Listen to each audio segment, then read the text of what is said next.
Assalamualaikum warahmatullahi wabarakatuh. Terima kasih banyak kepada Dr. Reza dan kepada Dr. Mufid atas kesempatan yang diberikan kepada saya pada hari ini, dan saya mengucapkan selamat Hari Stroke Sedunia untuk kita semua, dan semoga kita bisa memberikan kontribusi yang lebih efektif lagi kelak di masa depan untuk penanganan stroke di Indonesia. Dan pertama saya ingin sedikit menampilkan dulu tentang latar belakang kenapa saya memilih tentang pelayanan stroke kardioembolik pada pasien stroke iskemik di Rumah Sakit Pusat Otak Nasional, karena kita tahu bahwa sebetulnya 20% dari stroke iskemik penyebabnya bukan disebabkan karena faktor dari penyebab seperti gangguan aliran darah di otak, pembuluh darah otak kecil atau pembuluh darah otak besar, tapi 20% adalah dari jantung. Dan kalau kita lihat datanya menunjukkan bahwa jika terjadi stroke penyumbatan yang disebabkan oleh jantung, itu akan menimbulkan impak yang sangat besar efeknya. Ya. Maaf, Dr. Indah, boleh minta tolong untuk share screen dari PPT-nya, mungkin boleh minta tolong bantuan kepada tim teknis kami, Mas Rasyad. Ya, saat ini kami akan coba. Oke, sudah terlihat, Dr. Indah. Oke, terima kasih banyak, Dr. Reza. Mohon maaf. Jadi saya lanjutkan kembali bahwa sebetulnya kalau kita lihat pada saat ini, kenapa tantangannya adalah gangguan irama jantung, karena sebetulnya 20% dari stroke penyumbatan disebabkan oleh kelainan jantung, dan ini memberikan efek penyumbatan pada otak yang cukup besar, dan gejala dari stroke yang memiliki luas stroke yang besar ini akan menimbulkan kecacatan yang tinggi ataupun kematian yang tinggi, bahkan resiko transformasi perdarahan yang seringkali disebabkan karena pada saat proses dari stroke yang luas itu akan terjadi vasospasm, di mana kita ketahui pada saat vasospasm kolateral akan berfungsi secara optimal dan kemudian bisa terjadi keretanan pada pembuluh darah, dan kemudian pembuluh darah mengalami reperfusi dan perdarahan. Dan kalau kita lihat di sini sebetulnya sebelum kita bicara tentang gangguan irama jantung, tapi kita bisa lihat bahwa masalah jantung yang menyebabkan stroke penyumbatan itu bisa karena masalah di struktural, bisa karena gangguan di katup, ataupun gangguan dari aritmia. Dan kalau kita lihat dari masalah struktural, misalnya pada gangguan kontraktilitas jantung, kelemahan dari otot jantung, ataupun ada kelainan-kelainan yang memang bersumber dari jantung itu sendiri, seperti patent foramen ovale, kelainan katup bawaan yang memang sering kita dapatkan pada usia muda. Dan kemudian kalau kita lihat masalah pada gangguan katup itu juga sering kita temukan, misalnya pada kelainan katup bawaan ataupun gangguan rematik mitral ataupun infeksi endokarditis bakterial. Dan ini adalah fokus saya adalah pada gangguan irama atau aritmia yang kita sebut sebagai atrial fibrilasi. Kenapa pada jantung itu ada penyakit gangguan atrial fibrilasi? Karena pada dasarnya pada jantung itu ada, kita ketahui bagian dari atrium kanan yang di sini ada pacemaker-nya atau nodus sinoatrial yang memberikan elektrik sinyal kepada atrium kiri maupun kepada ventricle, dan kemudian ini akan sifatnya ritmik untuk menimbulkan irama yang reguler. Namun pada saat terjadi gangguan kontraktilitas jantung dan pacemaker ini tidak bekerja secara baik, maka ini akan menyebabkan gangguan irama yang pada akhirnya menimbulkan timbulnya trombus. Timbulnya trombus yang pada akhirnya bekuan darah ini akan menimbulkan adanya ancaman di mana bekuan darah ini bisa lari ke otak dan menimbulkan stroke. Jadi kita bisa lihat di sini bahwa memang sumber dari adanya trombus ini umumnya seringkali kita dapatkan di left atrial appendage atau LAA, dan ini merupakan ancaman untuk terjadinya stroke penyumbatan. Kalau kita lihat tadi Dr. Mufid telah menjelaskan bahwa ancaman di 2035 adalah banyaknya usia lanjut, maka kita bisa lihat ternyata global impact dari gangguan irama jantung karena stroke itu tidak saat ini hanya menempati pada usia lanjut, tapi telah didapatkan data dari Eropa dan Amerika Serikat bahwa 1 dari 3 usia pertengahan atau usia produktif ternyata sudah banyak ditemukan adanya gangguan irama jantung. Dan kemudian memang resiko stroke iskemik yang disebabkan oleh gangguan irama jantung itu ada 5 kali lipat. Dan kalau kita lihat di sini sangat fatal sifatnya dibandingkan yang tidak ada gangguan irama jantung, ya ini 2 kali lebih tinggi untuk terjadi stroke penyumbatan dan akan terjadi resiko kematian pada 1 dari 4 orang yang memiliki gangguan irama jantung. Jadi kita akan lihat datanya bahwa jantung, terutama gangguan irama jantung atau atrial fibrilasi ini, ada 1 orang dari 6 orang yang mengalami stroke mengalami gangguan irama jantung dan kemudian terjadi stroke yang luas dengan besar dengan ancaman kematian yang tinggi, terutama betul pada populasi usia lanjut karena biasa pada usia lanjut akan ada kelainan pada pacemaker-nya secara neurodegeneratif, secara faktor usia. Dan kemudian ini akan beresiko, seringkali mungkin nanti teman-teman di lapangan akan menemukan resiko stroke berulang karena gangguan irama ini. Dan akan sangat-sangat berpotensi terjadi resiko stroke berulang karena di dalam jantung itu, di left atrial appendage-nya terdapat trombus yang bisa menyebabkan larinya ke dalam otak atau kita sebut sebagai emboli. Kita lihat data bahwa faktor resiko dari relatif risk untuk terjadinya stroke itu pada gangguan irama jantung itu ada 10 kali lipat beresiko. Dan kalau untuk usia sendiri ketika usia 75 tahun ke atas, maka resikonya menjadi 12 kali lipat untuk terjadi resiko.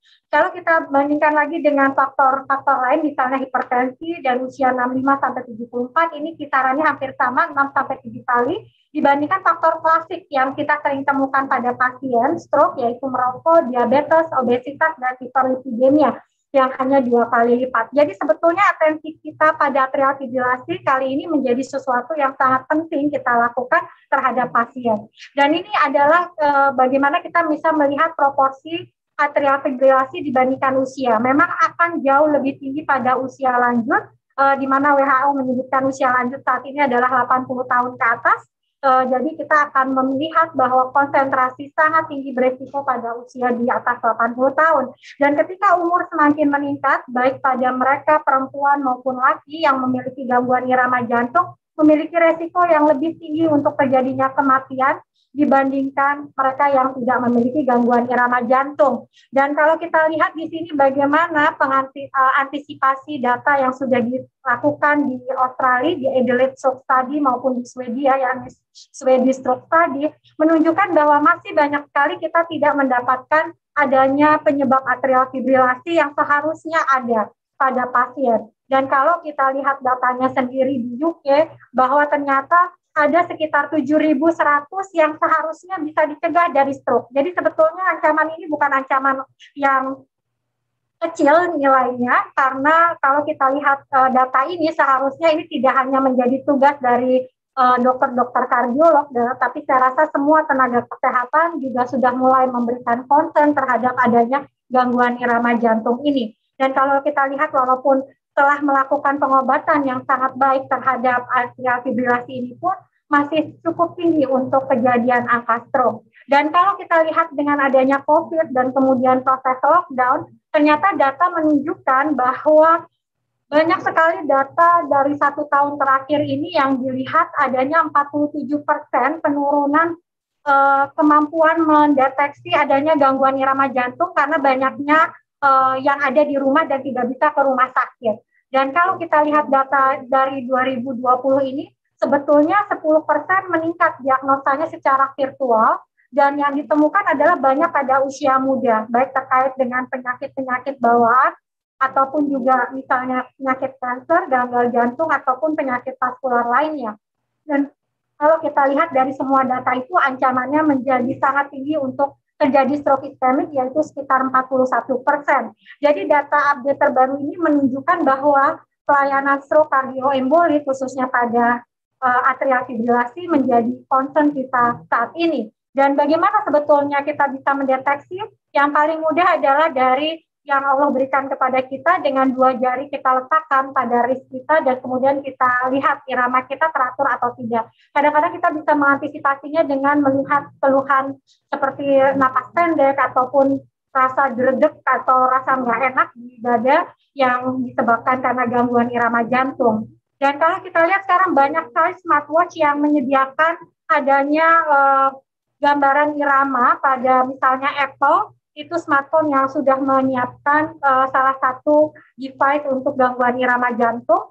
Dan kemudian kita juga bisa lihat di sini ada Omron yang saat ini juga memberikan kemudahan mendeteksi hanya dengan menyetel tangan kita dalam waktu 30 detik, itu 1 lead dari irama jantung, yaitu lead 2 dari rekaman EKG yang biasa kita lakukan, itu akan terlihat dan dalam 30 detik akan bisa mendeteksi apakah ada gangguan irama jantung. Jadi ini adalah salah satu kemudahan-kemudahan yang bisa didapatkan selain di rumah sakit misalnya dengan monitor, EKG, ataupun saat ini kita juga memiliki alat Holter. Alat Holter ini adalah salah satu cara mendeteksi yang dibawa pulang alatnya oleh pasien dan kita bisa rekam 1 kali 24 jam, 3 kali 24 jam, atau 7 hari.